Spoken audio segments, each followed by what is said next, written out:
이번에는 경제와 현실 문제에 관해 좀 여쭤보겠습니다. 현실은 고달픈데 공자왈, 맹자왈만 하고 있으면 밥이 나오냐, 죽이 나오냐, 밥이 끓는지 죽이 끓는지 모르며 현실 감각이 없는 선배들을 이렇게 비난하기도 하는데요.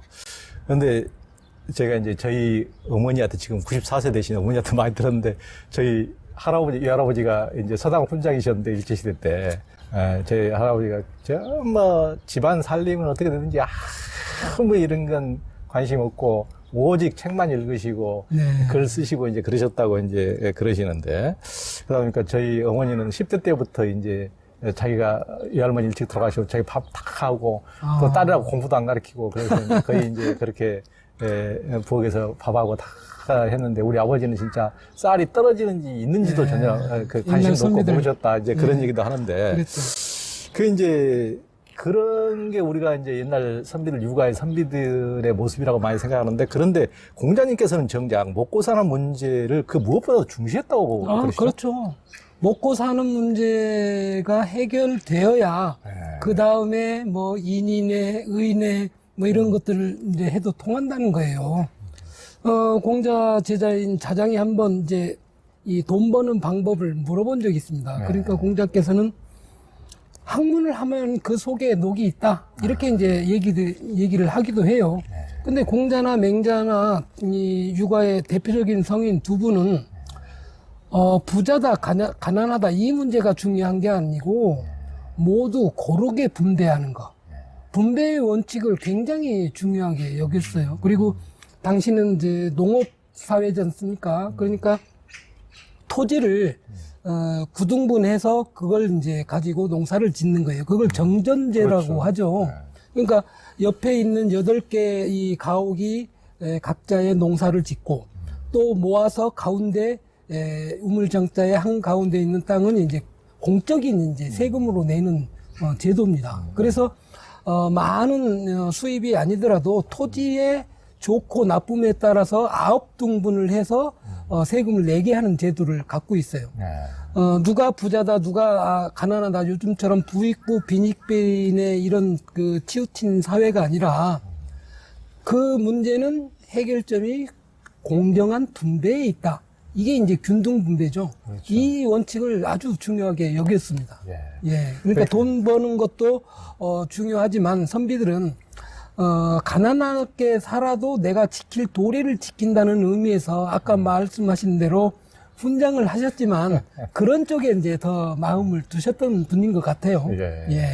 그러니까 지금 예전에 저희 할아버지처럼 이제 세상 물정이 모르신 분들만 그랬던 것은 아니고 또 지금 이 성균관 옆에 이제 성균관대학교를 인수한 곳이 이제 삼성인데 원래 삼성의 창업자인 그 이병철 회장께서 그 논어를 평생 동안 이렇게 애독을 했다는 논어를. 그러셨죠. 그러니까 그 논어에는 정말 대단한 인생과 인간 경영의 비법이 이제 담겨 있죠. 그리고 이제 예전에 이제 송나라 조고 같은 경우도 이제 송태조, 송나라 이제 송나라를 창업한 태조뿐만 아니고 그 밑에 융성하게 한 이제 송태종까지 계속 이제 그 재상을 했는데 이제 태종이 당신은 어떻게 우리 아버지를 도와서 이게 송나라를 창업을 하시고 내 때까지 와서 어떻게 이렇게 나라를 잘 다스리냐 이렇게 물어보니까 조구가 당신 아버지 때는 그 황제가 계실 때는 제가 논어를 반쯤 정도 이해를 해가지고 그 창업을 도왔고 왠지 그 폐하의 지금 나라는 제가 나머지 반쪽을 조금 더 봐가지고 이해를 해서 지금 나라를 이렇게 다스리고 있습니다. 반쪽만 익혀도 그 천하를 이렇게 일구고 다스리고 했다는 그런 정도로 그 논어에는 그런 정도의 그렇죠. 현실, 치세의 철학이 다 담겨 있다는 거죠. 우리 조선에도 이제 그런 재상이 있었는데 벼슬에 이제 조정에 나갔다가 돌아오면은 항상 방에 앉아서 나오지를 않는 거예요. 근데 사람이 이 인품이 너무 좋은 거야. 그래서 많이 존경을 했는데 돌아가시고 난 뒤에 사람들이 저 사람은 도대체 얼마나 많은 책을 읽었길래 저럴까 하고 가봤는데 세상에나 책이 한 가지밖에 없는 거야. 그게 바로 논어예요. 예. 그러니까 모든 돈은 하나로 통하는 거라 예. 많은 것을 읽어서 뭐 활용하는 것도 좋지만 예. 한 가지를 정확하게 알고 실천하는 것. 예. 그게 굉장히 중요한 거죠. 예. 예. 예. 그러니까요. 그러니까 그 예전에 이제 2차 대전 때 이제 일본이 이제 그 패망을 해도 그 2차 대전 때 그 뭐 일본의 유명한 선생인 스즈키 다이세스가 일본이 다 망해버려도 논어하고 임제록 책 2권만 있으면 일본은 다시 예. 일어설 수 있다. 그렇게 했을 정도로 예, 나타난 그렇습니다. 그런 그 선조의 어떤 지혜, 선인들의 지혜라는 게 이렇게 대단한 것이었다는 걸 말해주는 거죠. 예. 이게 이제 맹자께서는 이제 배고픈 백성에게 이제 충성이나 지조를 기대하기도 어렵다. 이렇게 말씀하셨어요. 네네네. 우리는 보통 이제 유교의 공자 맹자는 배고프더라도 이제 충의와 뭐 인의를 더 지켜야 된다 이렇게 강조했을 것 같은데 전혀 그게 아니란 말이에요. 아니죠. 왜냐하면은 모든 사람이 같을 수는 없잖아요. 그러니까 먹고 살 게 없어도 지조를 지켜야 하는 대상이 있고 먹을 게 있어야만 살아가는 백성이 있는 거예요. 네. 그래서 무항산, 항산이 없어도 유항심, 항심, 지조를 가지고 있을 수 있는 사람 선비계통이라. 그러니까 무항산이면 무항심, 항산이 없으면 항심도 없는 거 일반 백성이에요. 예. 그러니까 이 선비계층은 이제 솔직히 말하면 이제 위정자에 가까운 그런 학습을 하는 사람들이니까 그 사람들은 배고픔도 참고 백성을 위해서 정치를 할 생각을 해라. 이게 이제 맹자의 바로 왕도 정치죠. 예. 그러니까 일반 백성들에까지 그건 기대하지 마라. 그럼요. 네네. 일반 백성들만 진짜 어린아이처럼 배고프면 울고, 그러니까 이제 배부르게 해주면은 이제 배 두드리고 같이 웃는 거지. 일반 백성들에게도 배고픈 것을 강요하지 말라는 거죠. 예, 맞습니다. 예. 그리고 이제 유교가 너무 명분에 치중해서 현실성이 떨어진다는 지적을 현대사에 이제 많이 받는 것은 이제 양반 상놈의 반상차별뿐만 아니고 이제 남녀 칠세 부동석으로 남녀가 서로 만나지 못하게 한데도 기인하는데요. 맹자는 예의를 중시하면서도 현실성을 중시했다고 그러죠. 예, 그렇죠. 유교의 예법 가운데 남녀 수수불친이라는 원칙이 있어요. 이게 남자와 여자는 직접 물건을 주고받지 않는다. 예, 그러니까 지금은 우리가 다 물건을 주면 손으로 주고 손으로 받잖아요. 그때 당시에는 남자는 그 바구니에다가 물건을 놓고 여자는 이제 그 물건을 이제 집어가고 이렇게 이제 직접 건네지 못하는 제도가 있었습니다. 근데 이제 맹자에 보면은 그 대목을 가지고 이제 이 논하는 대목이 나와요. 이 순우곤이라는 사람이 남녀 수수불친이 예의냐 이렇게 이제 질문하니까 예의다. 아니 그러면은 형수가 물에 빠졌는데 건네줘야 되냐? 그러니까 손을 직접 예, 펴고 손을 그걸 내줘야 그렇죠. 되느냐? 아니냐 이렇게 하니까 맹자가 뭐라 그랬겠습니까? 꺼내줘야 된다고 얘기합니다. 그럼 원칙을 어기는 거잖아요. 그 원칙을 어기더라도 더 중요한 게 생명이에요. 그렇죠. 예. 이거를 유가에서는 두 가지로 얘기합니다. 원칙은 상도예요. 불변하는 원칙. 그 다음에 손을 잡고 이 생명을 구하는 건 권도입니다. 때에 맞게 하는 거예요.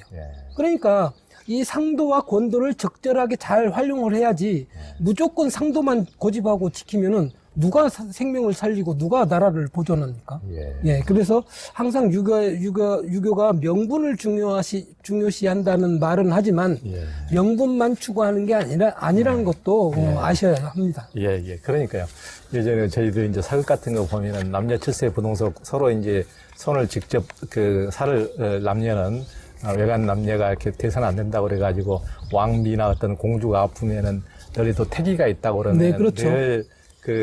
이제 진맥을 하면서도 시를 가지고 시를 이제 진맥을 하고 답답하다 저렇게 이제 아픈 것까지 저렇게 진맥을 해야 되지 참 실로 가지고 맥박을 이제 진맥하고 이런 모습을 봤는데 이제 그게 사람을 죽고 살리는 일이면 그래도 잡아야 되냐. 형수가 물에 빠졌을 때 그러더니 그러니까 명자님께서 곱게 말씀하셨지만은 그걸 이제 한마디로 요즘 말로 하면 야 미친놈아 그러면 사람 죽고 가는데 당연히 구해야지 그러면은 그럼요. 그건 말이 안 되는 말이라고 지금 묻는 네네. 거냐 이런 말씀이죠. 예. 그러니까 예전에 이제 예수님도 그런 경우가 있는데 정말 뭐 사마리 뭐 바리새인이라든가 이런 식으로 뭐 예법이 그냥 그 전통 보수 이런 것만 고집하는 사람들은 안식일로 정했으면 일체 아무것도 안 해야 되는데 뭐 사람 죽은 사람 살리고 안식일에 뭘 일했다 그래가지고 뭐그 십자가에 이제 못 박는 예. 거거든요. 그러니까 본말이 전도되는 거죠. 맞습니다. 모든 네. 예법이라는 것도 사람을 살리기 위한 것, 또 사람이 살기 위한 것이 예법인데 그렇죠. 그걸 이제 본말이 전도돼가지고 사람이 죽는데도 그러면 아무것도 하지 않은 것이 예법이냐 이렇게 맞지 이제, 않죠. 예. 실제 제가 그 공자의 고향인 그 곡부를 가봤는데 재밌는 걸 봤어요. 곡부에 가보면 여자들이 거처하는 집이 따로 있고 또 남자들이 거처하는 집이 따로 있는데 구멍이 이렇게 뚫려 있는 걸 봤어요. 이게 뭘까? 나중에 설명을 해주는데 거기로 물건을 넣어주면은 상대방이 그걸 가져가는 그 구멍이다. 그래요. 근데 그 구멍을 아무리 봐도 상대방이 안 보여요. 자, 이거는 이 구멍을 비스듬히 만들어 놓고 가다가 구걸어놔요. 그러면 상대방이 안 보이는 거죠. 그 정도로 지켰던 그런 것을 봤습니다. 그래서 야, 이 사람 지독한 사람들이다. 참. 예.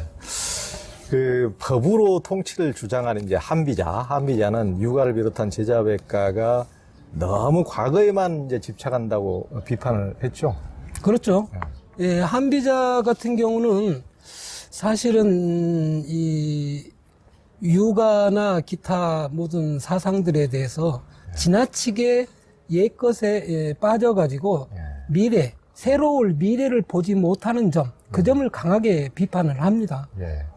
수주대토의 고사죠. 수주대토라고 하는 그 고사가 거기서 나오죠. 어느 날 농부가 밭을 갈고 있는데 보니까 가다가 토끼가 그루터기에 부딪혀 죽어버린 거예요. 그러니까 야 이거 내가 농사 지을 필요가 없다. 그리고 거기 앉아서 계속 기다려요. 토끼가 또 죽기. 근데 그 토끼가 죽습니까? 어쩌다가 진짜 그런 경우가 생긴 거죠. 그래서 이런 걸 비유해서 유교를 비판을 하죠. 그래서 너무 옛날 문자에만 매여가지고 오직 그것만 그러니까 능히 이제 다른 상황이 발생하고 다른 사례에서도 능히 좀 적용할 수가 있어야 되는데 너무 그것에만 글에만 또 빠져 있으면은 이렇게 상황에 이렇게 유연성이 사라진다는 말이겠죠, 이제. 예, 맞습니다. 이번에 이제 정치 얘기를 한번 여쭤볼 텐데요. 이제 공자께서는 어떻게 하면 백성의 마음을 얻을 수 있다고 했습니까? 공자는 첫 번째로 공자의 정치관을 덕치주의라고 합니다. 그러니까 덕으로 백성을 다스려야 된다라고 하는 거예요. 근데 백성을 덕으로 다스린다라고 하는 거는 믿음의 정치예요. 그러니까 백성이 믿게 만들어줘야 돼. 그러려면 인재를 어떻게 쓰느냐가 중요하죠. 그러니까 정직한 사람을 위에 앉히고 그보다 못한 사람을 밑에 앉히면 그게 정상적으로 돌아갑니다. 근데 만약에 이 착하지도 않고 능력도 없는 사람을 거꾸로 뒤집어서 능력 있는 사람 위에 앉혀버리면 그건 완전히 뒤바뀌어버린 모습이죠. 그래서 이런 모습들이 공자가 옳지 않은 모습이라고 하고 그걸 개선해서 하면은 백성들이 능히 믿고 따른다. 그걸 이제 위정편에서는 이제 공자가 그렇게 표현하죠. 이 덕으로 정치하는 것은 마치 북극성을 바라보고 있는 것 같다. 자, 북극성이라고 하는 별은 늘 한 자리에 있죠, 제자리에. 근데 별들이 전부 그 별들을 쳐다보고 있는 것처럼 우리가 느껴지죠. 그래서 마치 이 북극성의 움직임을 다 모든 별들이 보는 것처럼 군주는 북극성이다 이거예요. 그러니까 군주의 한 언행은 모든 백성이 다 알게 됩니다. 그래서 언행을 조심하고 실천을 하지 않으면 이 군주는 백성에게 마음을 얻지 못하죠. 네. 예, 그게 가장 중요한 겁니다. 백성에게 마음을 얻는 정치, 그걸 하려면은 북극성과 같은 존재가 되라. 예. 이거죠. 예, 예. 그 공자는 정치를 뭐라고 했습니까? 정치는 바로잡는 것이다라고 이제. 네, 공자는 정은 정해라. 바로 잡는 거다. 그러니까 바로 잡는다는 건 뭡니까? 뭔가 이 잘못됐거나 삐뚤어진 정치를 말한 거죠. 그러니까 우리는 보통 사람들이 말로 정치를 하지 않습니까? 요즘은. 왜 그렇게 말싸움도 많이 하고 말 실수도 많이 하고 그러는데 이게 말이 필요한 게 아니라 내가 행동으로 보여주면 되는 거예요. 그러니까 공자는 내가 바르면 명령하지 않아도 행한다, 따른다. 그럼 당연히 그걸 실천하면 되는데 사람들이 실천보다 말이 앞서요. 말이 앞서면 반드시 후회한 그런 모습이 나타나게 되죠. 예. 공자가 이제 고국인 노나라 재상이 되자 시기 질투에서 몰아내려는 이제 사람이 있을 때 공자도 당하고 있지만 않았죠.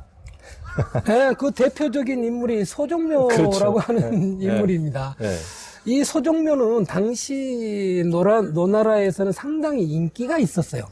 네, 인기가 있는 인물인데 공자가 보기에는 이게 반듯한 인물이 아니거든요. 그러니까 이 소종묘라는 인물을 처단을 해버립니다. 요즘 말로 하면 사형을 시켜요. 그러니까 엄청난 일이죠. 그래서 이 사람들이 많이 이제 걱정을 많이 합니다. 의구심도 갖고, 야, 저 정도까지 할 수 있나? 근데 그 결과는 3개월 뒤에 나타나죠. 3개월 뒤에 상인들이 물건값을 속이지 않게 되었고, 또 길에 떨어진 물건이 있어도 죽지 않는 이런 현상이 3개월 만에 나타납니다. 그러니까 공자가 내가 정치를 하면 1년이면은 천하를 안정시킬 수 있다. 이런 말도 하시죠. 그러니까 이제 소종묘가 그런 식으로 뭐 서로 임금과 신하와 신하 사이를 이간질하기 아주 능한 사람이었던 모양인데. 그런 인물이죠. 그랬을 때 이제 노나라 임금 정공은 소종묘를 이제 아주 이제 신뢰하고 이제 신임했는데 그런데 이제 공자가 이제 직격탄을 날린 거죠. 노나라가 흥하지 못한 까닭은 이게 폐하께서 충성스러운 신하와 간사한 신하를 구별하지 못하기 때문이다. 군주는 바로 이제 그런 능력이 있어야 되는데 그게 없는 거죠. 그러니까 소종묘라는 인물은 쓸데없는 말로 노나라를 어지럽히고 군신 사이를 갈라놓는 자입니다. 하고 이제 그런 식으로 강력하게 이제 처벌을 해버린 거죠. 그러니까 아부를 잘하고 군주를 속이는 그런 꾀가 있었던 인물이죠. 맹자는 정치를 뭐라고 했습니까? 맹자의 정치는 공자의 덕치와는 달리 덕치라고 이제 공자의 사상을 표현한다면 맹자의 정치는 이제 왕도 정치라고 해요. 그러니까 왕도 정치의 근본은 아까 말했던 이 생업이 있어야 돼. 그러니까 백성들이 굶주리지 않게 만드는 것, 이게 정치의 가장 기본이다. 이렇게 이제 주장을 합니다. 그러니까 굉장히 맹자는 민본주의적 입장에서 백성들의 어떤 삶, 이게 백성들의 생존, 이걸 굉장히 중시했던 것 같아요. 그러니까 이제 맹자 같은 경우는 폭군일 경우 가차없이 바꿔야 된다라고 하는 역성혁명을 주장하지 않습니까? 그 폭군의 기준이 뭡니까? 백성을 먹고 살 수 없게 만드는 정치. 그렇죠. 그게 이제 그걸 제거하는 게 왕도 정치입니다. 그러니까. 그래서 천명을 받았다고 해서 모두 왕이 아니다. 실제 백성들이 따르면 그 사람은 천명을 받은 것이고 백성들이 따라가지 않으면 그건 천명을 거둬야 된다. 이렇게 이제 주장을 하는 거죠. 그러니까 왕실의 창고에는 곡식이 넘쳐나는데도 굶어 죽는 사람이 있다든가. 들에는 뭐 굶어 죽는 사람이 많고. 그런 게 있다든가. 맨날 전쟁 일으켜가지고 백성들을 피폐하게 살림도 완전히 피폐하게 빠져나고 남자들은 전부 다 군역이나 끌려가고 전쟁터에나 내보내고 다 죽어 돌아오고 뭐 이제 장애인 되어서 돌아오고 이런 세상을 가장 맹자는 이제 경계를 했던 거죠.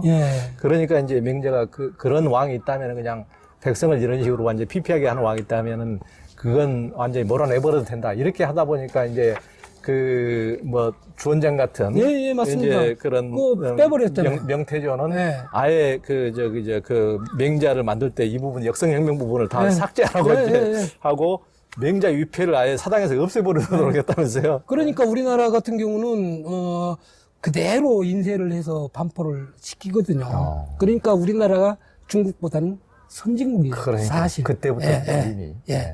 그러니까 이게 맹자의 이 역성혁명론은 당시 군주들에게는 굉장히 아주 뼈아픈 말이에요. 그렇죠. 예. 정권을 잘 유지하다가 하루아침에 이게 바뀔 수 있으니까. 예. 그러니까 왕권을 막 잡은 사람은 잡을 때는 맹자의 역성혁명으로 잡지만 잡고 난 뒤에는 그게 필요 없는 거예요. 그렇죠. 그래서 주원장 같은 경우 그런 이제 태도를 취하죠. 그러니까. 예. 그 대신 우리나라 뭐 정조 같은 경우는 그 맹자를 굉장히 아, 그럼요. 이제, 네. 이제 장려하고 그게 이제 성군이 되는 비결이니까. 그러니까. 네네. 그 노자와 장자를 따르는 이제 도가는 인위적으로 뭔가를 하지 말고 물처럼 이제 자연의 흐름에 맡기는 이제 무의자연을 이제 주장을 했는데요. 그들은 이제 정치도 반대를 했는데 그 논리가 무엇이었습니까? 정치라고 하는 거는 지금 우리가 뭔가를 바꾸려고 하거나 뭔가 인위적으로 이제 만들어가는 거지 않습니까? 예. 근데 이 사람들은 이제 노장은 이제 인위를 반대하는 입장이니까 예. 정치는 마치 생선 굽는 것 같다 이렇게 표현을 해요. 그러니까 생선 굽는 거는 지금은 세월이 좋아졌지만 옛날에는 돌에다가 구웠을 거라고 저는 봐요. 지금 후라이팬에다 기름 해도 그렇죠. 굽기가 요즘도 쉽지 않거든요. 네네. 근데 그러니까, 옛날에 오지 않겠어. 예, 돌판에다가 굽다가 보면은 자, 다 익었겠지 하고 돌려보면 안 익었어요. 그러면 또 한 번 돌려요. 이게 나겠습니까? 예. 생선이 다 깨집니다. 그렇죠. 그러니까 백성을 위해서도 이 법이 좋겠다. 계속 왔다 갔다 해보십시오. 백성만 피곤하고 힘들어져요. 그래서 노자는 소국 과민, 예. 나라는 작고 백성은 적은 닭 울고 개소리 들리는 아주 작은 마을 단위로 형성되기를 원했던 겁니다. 그래야 공동체, 서로 마을 공동체. 네, 그렇죠. 예. 그래서 정치 자체도 이 완전히 무의적인 그런 입장에 서 있다고 보는데 여기서 한 가지 중요한 거는 그럼 유가는 이 맨날 덕치 왕도만 주장했나? 그건 아니에요. 이게 극한으로 올라가면 최고의 상태까지 가면은 노장과 같이 무의가 됩니다. 예, 이게 또 재미있는 거예요.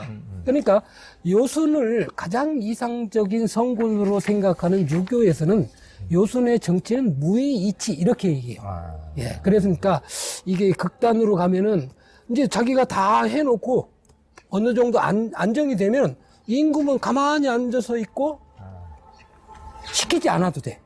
그게 결국 무의와 같다 이렇게 이제 보는 거죠. 그렇죠. 네네. 그러니까 무의치 이제 그런 비슷한 거네요. 그때 이제 물었을 때 이제 공자도 그런 그러니까 왕이 있는지 없는지 이제 맞습니다. 백성들이 관심도 안 갖는데 네네. 그것이 최고의 선거 시대다. 네네 맞습니다. 그 왕을 굉장히 무서워하거나 왕을 계속 칭송해야 된다거나 다 피곤하잖아요. 네네네 그렇죠.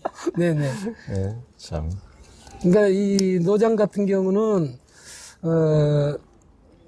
여러 가지가 있지만 좌우간 생선을 억지로 뒤집듯이 모든 것을 억지로 하려고 하는 유가의 이 모습을 조금 이제 반대하는 비판하는 그런 측면에서 정치관은 조금 이제 현실적인 건 많이 다르다 이렇게 이제 볼 수 있습니다. 예. 묵자는 이제 묵자 우리가 계매설로 많이 이제 알고 있는데 묵자는 고대 혁명적인 이제 사상을 담은 사상가였는데요. 묵자의 핵심적인 주장은 무엇이었습니까? 우리가 일반적으로 학교에서 배울 때는 묵자의 사상은 겸해다 이렇게 얘기를 하는데 저는 거기에다가 한 가지가 더 있다고 봐요. 그게 이제 교리라고 하는 건데 사기일 교자에다 이롤리자. 이 겸해라고 하는 거는 정치적 평등을 주장하는 겁니다. 근데 이 교리라고 하는 거는 이익을 서로 나누자 이 말이에요. 그러니까 지배층이 전부 이익을 독점하니까 우리 같이 이 하층민들, 천민들은 못 살겠다. 그러니까 이게 이루어져야 된다. 이게 이제 이 묵자의 주장입니다. 그래서 그렇죠. 저는 많은 분들이 겸해만 지나치게 주장하지 않고 겸해와 교리 이 두 가지가 묵자 사상의 가장 중요한 요소다. 네. 사실 묵자도 육아에서 출발을 합니다. 네. 그러다 보니까 육아적인 사상이 많이 들어 있는데 그렇죠. 육아에서 이 잘못됐다고 생각하는 그런 부분을 꼭꼭 꼬집어요. 그래서 아주 아프죠. 육아 입장에서 보면 아주 아픕니다. 그러니까. 예, 예. 그러니까 뭐 묵가는 엄청난 어떻게 보면 혁명적인 이런 것을 담고 있었기 때문에 요즘으로 따지면 요즘 같으면 이제 보수주의자들이 전부 다 당연히 이제 빨갱이로 몰았을 이런 이제 사상가라고 볼 수가 있는데 묵자가 그런 이제 그 굉장히 어떤 천민적인 그런 그들의 이익을 옹호하고 그들을 더 살려주기 위해서 굉장히 그런 혁명적인 이런 것들을 주장한 것은 그게 이제 출신 성분하고도 관계가 있다면서요? 네, 맞습니다. 이 묵자라고 하는 그 집단을 표현할 때 이 묵이라고 하는 글자 있잖아요. 네. 이거는 거물 흑자 밑에 흑토자가 있는 글자입니다. 그러니까 이 검다라고 하는 건 농사 짓고 햇볕에 노출되다 보니까 얼굴이 까맣게 되는 거예요. 그러니까 농사 짓는 백성인 거죠. 자, 이거에 이제 한 가지 설이 있고 또 한 가지 설은 옛날에 이 중국에서는 오형이라고 하는 이 형벌 제도가 있습니다. 5가지 큰 형벌. 뭐 코를 벤다, 발꿈치를 벤다, 뭐 내시를 만들어 버린다, 사형을 만들어 버린다. 이 4가지 외에 바로 이 묵형이라고 하는 게 있어요. 그러니까 이 묵형은 이 죄인이라고 하는 걸 여기다가 새겨주는 겁니다. 그렇죠. 예. 이게 이제 딱 찍히면은 아무 데도 못 가. 일도 못 하고 직업도 못 가죠. 예. 이걸 이제 막기 위해서 여기다 까맣게 두르고 다닙니다. 예. 그래서 그 거물 흑자 밑에 흑토자가 있는 게 이 2가지 의미로 나타나요. 그래서 가장 천대받고 갈데 없는 하층민 예, 이들을 이제 위해서 묵자가 이대로 있어서는 안 되겠다. 이걸 어떻게 좀 개선해야 되겠다. 그래서 묵자의 이 주장을 우리가 가끔가다 이게 공자하고 좀 빗대서 설명을 많이 하죠. 공자가 앉아 있는 자리는 따뜻해질 겨를이 없었다. 이런 말을 하잖아요. 이와 똑같이 묵자가 이 사는 집에는 굴뚝이 검어질 시간이 없었다. 이런 말이 있어요. 그러니까 뭐냐면은 두 분 다 엄청나게 열심히 돌아다니면서 세상을 개혁하고자 노력했던 인물이라는 뜻이죠. 예. 그러니까요. 그러니까 이제 묵자학회를 한국에서 만드신 이제 기세춘 선생님 같은 경우는 기세춘 선생님이 이제 굉장히 저를 이제 아들처럼 이렇게 좋아해 주시고 하셔서 이제 늘 같이 이제 여행도 하고 그분이 이제 신영복 선생 하고 같이 이제 그런 것도 하시고 굉장히 민주화 운동에도 이제 노력을 많이 하시고 그래서 그분이 또 이제 감옥에 있는 문익환 선생하고 이렇게 문익환 선생이 계속 이제 그 동양 사상에 대해서 배우고 싶어가지고 기세춘 선생님한테 이제 편지를 보내시고 이제 그분이 답장한 것을 물론 그 문익환 선생님이 한 20살 이상 연배였기 때문에 나이 차이는 굉장히 많이 나지만은 그분이 이제 똑같이 편지로 굉장히 그 치열한 논쟁을 하면서 서로 배우기도 하고 그래서 이제 그걸 책으로도 이제 그 묵자와 예수라는 책도 이제 두 분이 같이 공저를 이제 감옥에서 문익환 선생님이 주고받은 편지를 가지고 책도 냈는데 굉장히 훌륭한 문제입니다. 거기서는 이제 그 기독교 성경에 나오는 어떤 동방 박사가 이제 묵가했을 것이다. 그러니까 묵자를 따르던 그 우리들? 사람들이 굉장히 그 사람들이 혁명적이고 이제 반전을 하면서도 이를테면 어떤 이제 간디나 이런 사람처럼 완전한 비폭력이 아니고 그 사람들은 전쟁에 반대하기 위해서는 묵가들이 굉장히 방어전만 하죠. 방어에서는 엄청나게 공격은 안 해. 그래, 공격을 안 하고 이제 방어를 위해서는 엄청난 어떤 무기를 만들고 개발하고 그러죠. 그렇죠. 엄청난 이제 전사 역할을 하고 이제 그랬던 분이고 그래서 묵자에 대해서는 이제 기세춘 선생님하고 늘 이제 제가 또 많이 듣고 했기 때문에 굉장히 익숙하고 그 이제 공자와 맹자가 의와 명분을 중시한 것과 달리 이제 묵자는 이익을 강조했죠. 이익. 그렇죠. 근데 이제 공자 같은 경우는 군자는 유의하고 소위는 유월이 한다 이런 말이 있어요. 네. 군자는 의에 밝고 소위는 이익에 밝다. 네. 그래서 좀 군자의 삶을 살기 위해서는 이익을 좀 멀리 해라. 맹자도 이제 이 하필왈 리있고 이렇게 이제 하는 양양과의 만남에 그 말이 나오잖아요. 왜 하고 많은 것 중에 이익을 말하냐. 네. 이렇게 이제 하는데 이 묵자 같은 경우는 이익을 추구하는 게 유가가 이 어떤 의리의 측면에 치중해 있다면은 묵자는 백성의 이익이 곧 의리다 이렇게 그렇죠. 생각해요. 예. 아, 그러니까 굉장히- 똑같은 의리라도 조금 보는 관점이 조금 다르죠. 예, 예. 그러니까 굉장히 중요한 것 같아요. 그러니까 명분론에 빠지지 않도록 하여튼 그것이 하여튼 아무리 논리가 좋고 정의를 세우고 의에 좋다고 그러지만 그게 백성의 아주 이 하층민들의 이익에 배치되면 그것은 의가 될 수가 예, 없다는 맞습니다. 거죠. 예, 예. 어. 그러니까 전쟁 자체도 예. 백성들이 다 끌려 나가는 거잖아요. 그렇죠. 그러니까 전쟁은 그 자체로 나쁜 거예요. 그러니까 백성에게 예. 아무런 해가 이익이 별뿐. 없다는 거죠. 예, 이익이 예. 없다는 거죠. 예. 그러니까 굉장히 어떤 명분론보다는 이제 바닥에 있는 백성들의 이익을 우선해야 된다는. 예, 그러니까 결국은 결론을 중시하는 거죠. 아무리 그것이 맨날 명분을 나서서 이것을 뭐 국가를 위해서 싸워야 되고 무슨 예, 예. 뭘 애국을 강조하고 민족을 강요하지만은 그것은 결국 서로 이쪽도 죽고 저쪽도 죽고 백성들 이제 파란 고해에 고통의 바다에 지옥에 몰아넣는 것은 그것은 옳지 못한 것이다. 아무리 명분이 훌륭할지언정 그게 굉장히 저는 공감이 많이 예. 됐죠. 그러니까 육아는 동기주의에 있다면은 예. 여기는 이제 결론의 결과지. 결과지죠, 결과지. 그렇죠. 예. 그 점이 조금 다릅니다. 예. 예. 결국 꽁 잡는 놈이 매다. 네, 즉, 백성의 삶을 피폐하게 만드는 거는 모두 반대. 예. 그러니까 이제 육아는 예의를 중시하지 않습니까? 음. 또 음악을 중시하잖아요. 예. 근데 이걸 굉장히 반대합니다. 예. 특히 이제 장례 지내는 거. 예. 사람이 돌아가시고 나면 장례를 지는데 우리 육아는 그걸 아주 후하게 지내요. 그렇죠. 근데 이게 이제 이 묵자의 입장에서 보면 아니 다 굶어 죽게 생겼는데 왜 그렇죠. 저기다 돈을 쓰냐. 그렇죠. 위정자들이 예. 이걸 반대해요. 그렇죠. 또 한 가지 이제 음악을 반대하는데 음악이 지금과 같은 음악이었다면 묵자도 반대는 안 했을 겁니다. 예. 근데 그 당시는 악기도 무겁고 예. 악기를 이동하려면은 백성이 동원되고 예, 그렇죠. 그리고 즐기는 거는 양반 위 지도층밖에는 그렇죠. 안 하니까 예. 당연히 반대할 수밖에 없죠. 예. 예. 그래서 묵자의 입장을 이 입장 자체가 육아에서 나온 건데 예. 그러다 보니까 육아의 단점을 아주 잘 알아요. 예. 예. 그걸 또 정확하게 꼬집습니다. 예. 그러니까요.